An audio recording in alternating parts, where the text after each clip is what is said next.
is Smart Consulting Sourcing, the only podcast about consulting procurement or how to buy consulting services. You'll get tips on how to use consulting, buy consulting, and managing the consulting. And now your host, Helene Lafitte. Hello, and welcome back to Smart Consulting Sourcing, the only podcast about consulting procurement. I am Helene, and today I'll be talking about securing the impact of your consulting project. But before we dive into today's episode, let me give you a short recap about our previous 6-level series episode.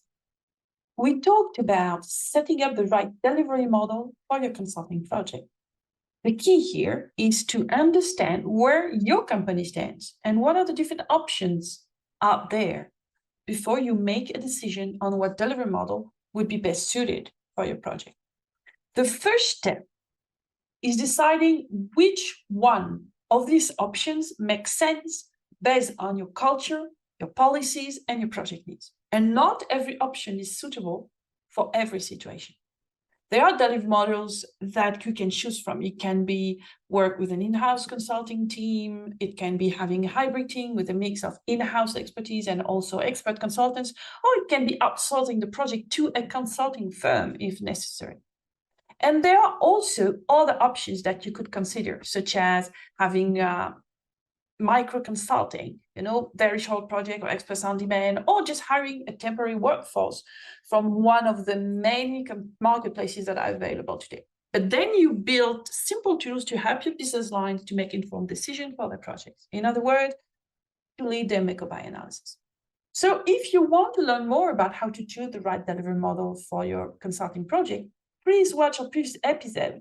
And for those watching on YouTube, click on the info card on the screen. You can also follow us on YouTube, Spotify, iTunes, and any other major streaming platform for more content like this. And if at any point you like this video, don't forget to give us a thumbs up. And now let's jump onto today's topic, which is securing the impact of your consulting projects. Are you disappointed with the result of your consulting project and somehow feel like you could have done better? Well, the good news is that it doesn't have to be that way. You can make a real difference in advancing your strategy, tracking efficiencies, and capturing savings. But for that, your projects need to deliver impact, right? But actually, even before that, it starts with working on the right projects and assembling the right project team, the delivery model, for maximum effectiveness. And as once said, the right process, teams, collaboration with the right people can go a long way. So if you're curious about how to invest in the right projects or setting up the right delivery model, you can head back and listen to those episodes to get the whole picture on how to maximize the ROI of your consulting spend. Now, coming back to securing the impact, well, this has more to do with your business lines than the procurement department, but still, you'll see that involving your procurement teams early will be beneficial. Know that you're working on the right projects, and with the right setup, you need to make sure that you work on the right scope. And I mean by that you need to differentiate between the must-have and the nice-to-have while building the requirements for your project. So before you secure the impact on your consulting project, make sure to define your needs finally. Take a look at what's truly necessary before embarking, the must-have, if you like. So when it comes to maximizing the ROI of your consulting spends, there are two sides of the problem. One side is about the impact or the value, and the other one is the cost. The two faces of the same coin, actually. When you invest in a big CapEx project, for instance, a new factory or a new machinery, do you look only at the results? No, you want the most cost-efficient solution. Well, that should be the same for consulting. So you need to define what you want to work on, but also how you want to work and keep a close eye on the delivery model of your project and plan strategically.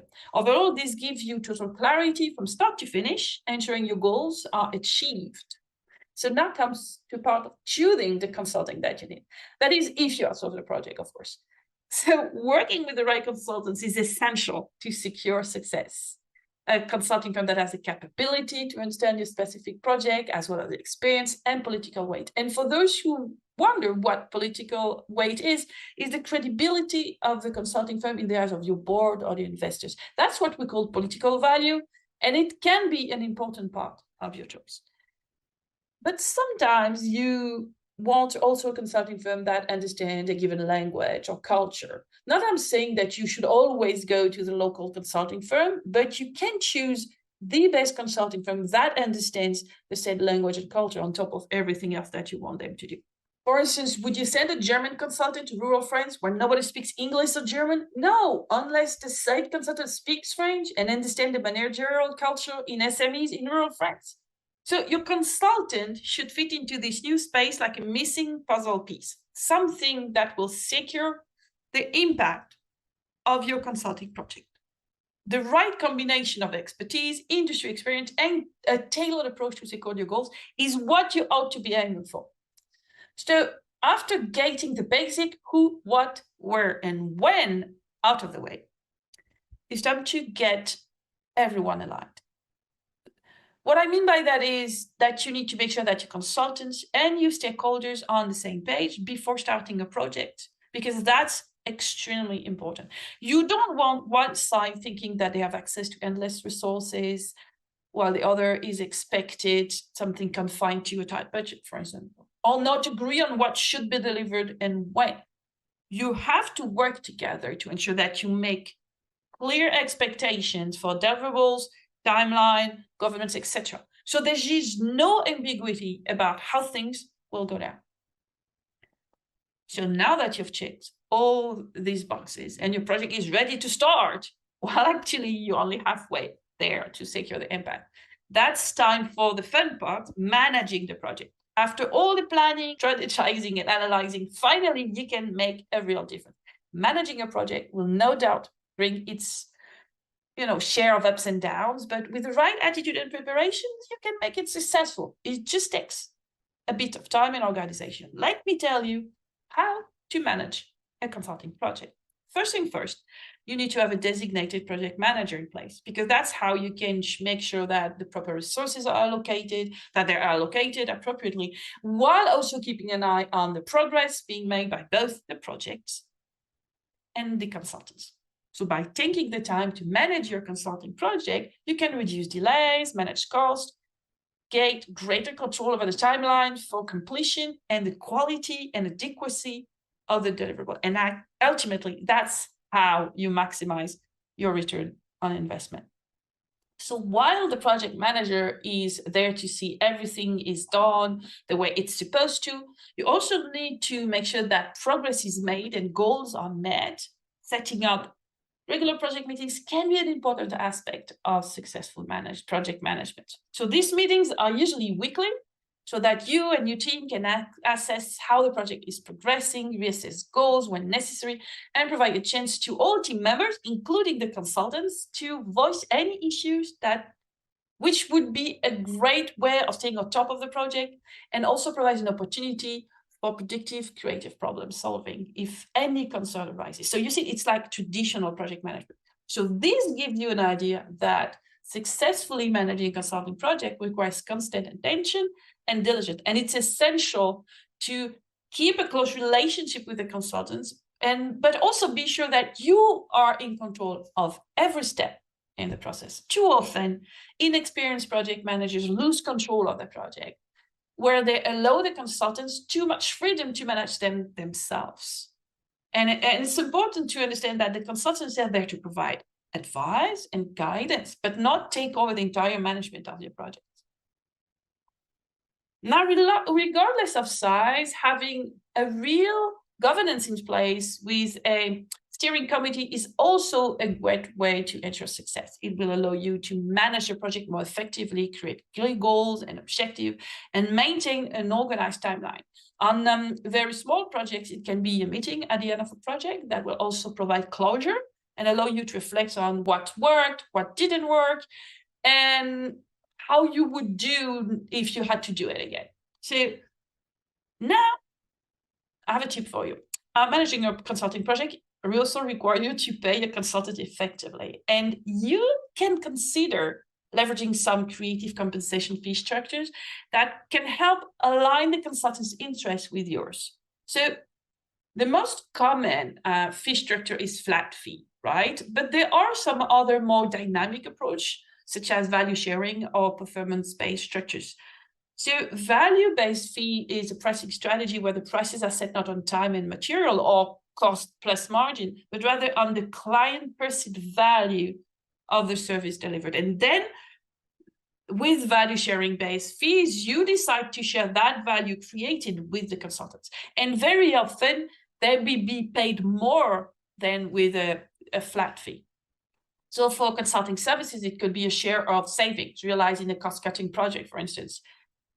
Performance-based fees can be used when it's complicated to measure the value. You then have to define clear objective. I recommend using, the SMART objective method.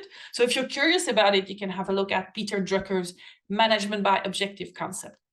So define the objective and the rewards they will get in achieving these objectives. So by showing how the efforts will be rewarded, that you might gain not only a strong technical partner, but also someone who wants your project to succeed as much as you do. The way you end your project is also vital. So you have to make sure that whether you have everything that it was promised and paid everyone who was owed, because there's nothing that ruins a relationship like leaving behind debt or disgruntled people, right? And it's also a great idea to leave feedback with the suppliers or the team members involved in the project. If they receive constructive pointers, they'll be better prepared for their next endeavor with you, delivering more impact. So on the long run, you are a winner, right? So when it comes to consulting projects, cost and impact are often inextricably linked. You can think that the higher the cost, the greater the impact, but it's sometimes true. However, what is sure is that you can secure significant impact on your consulting project by investing wisely in the right areas. The key is to look for those opportunities that will allow you to maximize the bang for your buck while ensuring that you make an impact with your investments. In other words, cost and impact are the two sides of the same coin. Secure your desired outcome without breaking the bank. So as a conclusion, for your business line, securing the impact of that project is often their single top priority. And as a procurement leader, it's important to listen to your key stakeholders and bring them just that. And as we saw today on that particular topic, the ball is mostly in their court because they are the ones that define the needs, that choose the consulting firm, that manage the project. But your role is important too. You are here to help them. You can challenge their needs to make sure that they do indeed focus on the must-have. You can bring in new consulting firms to open their horizon to new players and new methodologies. You can ask for regular meetings with your project team on large project to get feedback on the consulting firm, make sure the project and the changes are traced, and offer your help in case of a problem. Don't wait for them to give you the opportunity. Go to them, propose your help, listen to what they have to say, be the facilitator, be the problem solver. And at one point, you won't have to ask anymore. Well, that's it. That's the end of the podcast. I hope that now you know how to secure the impact of your consulting project. And if you don't, you can just come and ask us at Consulting Quest. Thank you for listening. So keep an eye out for me next week, because I have another exciting topic, the next flavor. And until then, stay safe and happy sourcing. And if you have any question regarding to this topic, you can always contact me directly on LinkedIn or by email, because I'm always game for a chat. Bye, and see you next week. Au revoir. You've been listening to Smart Consulting Sourcing, the only podcast about consulting procurement. We hope you enjoyed the show. We'll be back soon, but in the meantime, hit the website at consultingquest.com. Find us on LinkedIn, Twitter, and YouTube. For questions and comments, send an email to ellen.lafitte@consultingquest.com. See you next time.